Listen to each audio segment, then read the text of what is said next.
जैसा कि विद्यार्थियों, हम भौतिक भूगोल की श्रृंखला के अंतर्गत पृथ्वी पर विभिन्न प्रकार के जो बल पाए जाते हैं, परिवर्तन करने वाली बल, उनको हम देख रहे हैं। आज इसके अंतर्गत हम पृथ्वी पर जो हमारे यहाँ पर अंतर्जात बलों के द्वारा जो महादेशजनक बल को हमने व्याख्यान श्रृंखला 20 में देखा था, आज हम इस व्याख्यान श्रृंखला 21 में पर्वत निर्माणकारी शक्तियों को हम विस्तार से देखेंगे। जैसा कि आपको पता है कि पृथ्वी पर विभिन्न प्रकार के जो बल है वो कार्य करते हैं, विभिन्न प्रकार की विषमता उत्पन्न करती हैं। इन विषमताओं को समाप्त करने का कार्य बाह्य शक्तियाँ करती हैं। तो जो आंतरिक शक्तियों के अंतर्गत में पर्वत निर्माणकारी, जो लैटिन भाषा के ओरोज शब्द से उत्पन्न हुआ, ओरोजेनेटिक मूवमेंट, जिसका अर्थ होता है पर्वत होता है, अर्थात पर्वत निर्माणकारी संचलन क्षैतिज शक्तियों द्वारा उत्पन्न होते हैं तथा उस पर किनारों से दाब के कारण वलन या मोड़ पड़ जाते हैं। इसलिए इस पर्वत निर्माणकारी गतियों को क्षैतिज या टेंजेनियल भू आकृति भी कहते हैं।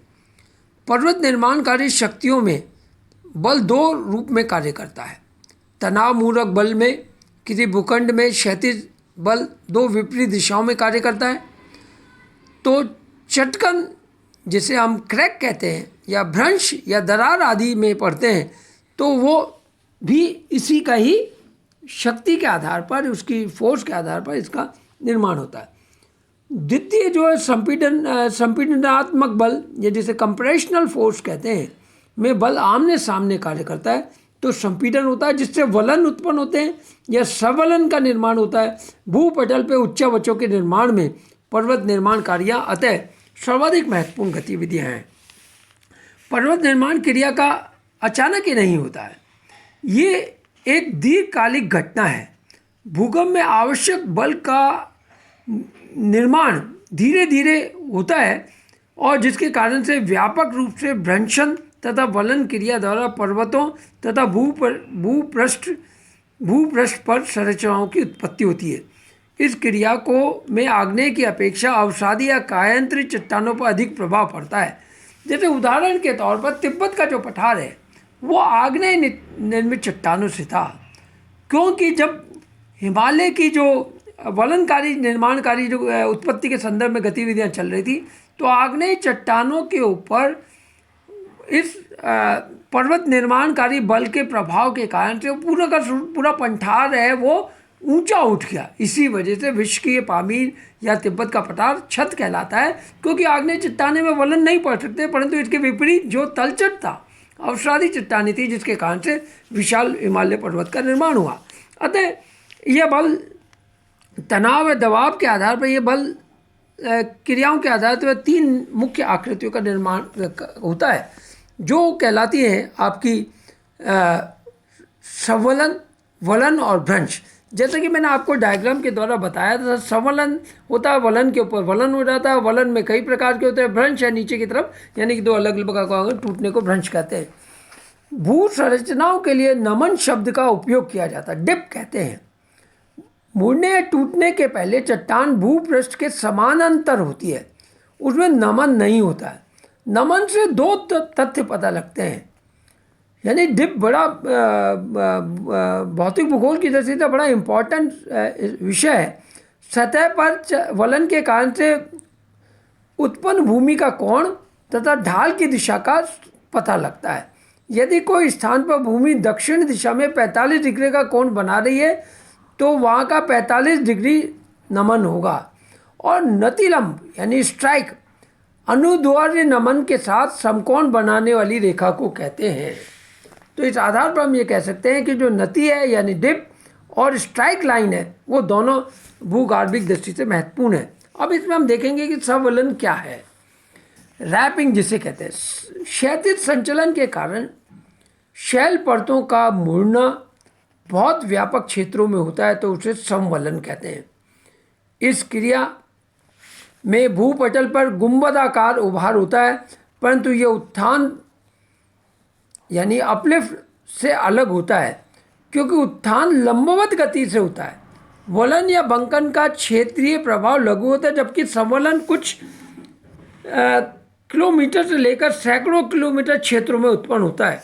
इस क्रिया से भूमि का ऊपरी मुड़ाव को उच्च वलन कहते हैं, यानी अप रैपिंग कहेंगे, और नीचे के मुड़ाव को अवसलन कहते हैं या डाउन रैपिंग कहेंगे। सवलन के ऊपर उठे भाग को भू अपनति जियो एंटीसिंक्लाइन कहते हैं, तो जो नीचे धसे भाग को हम जियो सिंक्लाइन कहते हैं। इसके अलावा लक्षण वाले ढाल के रूप में होते हैं, और दक्षिणी डकैटा संयुक्त राज्य अमेरिका ब्लैक हिल्स क्षेत्र भू अपनीति और 33 भू अभिनीति यानी कि जियो सिंक्लाइन का प्रमुख उदाहरण है। दूसरा जो प्रमुख प्रकार है जो पर्वत निर्माणकारी बलों के अंतर्गत होता है वो वलन क्रिया है, फोल्डिंग कहते हैं। क्षैतिज संचलन तथा संपीड़न के कारण चट्टानों में अपेक्षाकृत लघु क्षेत्र में लहरदार नुमा मोड़ बन जाते हैं, जिन्हें वलन कहा जाता है। भूपटल में जिन लोगों में अवसादी चट्टानें बिछी हुई हैं वे समतल स्तर में होती है तथा आंतरिक शक्तियों के कारण उनमें संपीड़न होने लगता है और मोड़ पड़ जाते हैं, तो इसे ही हम वलन कहते हैं। फ्रेंच नामक विद्वान के अनुसार समतल परतदार शैलों के अधिक मात्रा में मुड़ जाने को वलन कहा जाता है। वलन का ऊपरी भाग अपनीति कहलाता है तथा नीचे धसा भाग अभिनीति कहलाता है। वलन की संरचना में वलन की भुजा, अक्ष, अपनीति अक्ष, अभिनीति अक्ष, अक्षीय तल, नति आदि सब नतिलम, अपनति, अभिनीति, समपनति और समीभिनीति इत्यादि आते हैं।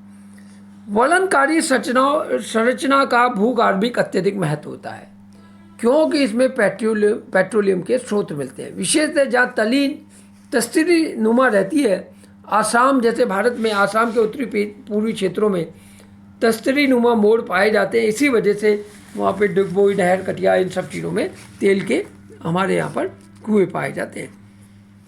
इसी प्रकार से वलन के जो प्रकार की दृष्टि से हम इसके मुड़ने के आधार पर कई प्रकार उन्होंने बांट रखा है, जैसा कि हम सममित यानी सिमेट्रिकल फोल्ड हो गया, एसिमेट्रिकल फोल्ड है, और मोनोक्लिनिकल फोल्ड है, ओवर फोल्ड है, और हमारे यहाँ पर समनत वलन है, परिवलन है, अधिशप्त यानी ओवर थ्रस्ट फोल्ड है। ये सारे के सारे इसके अंतर्गत आते हैं।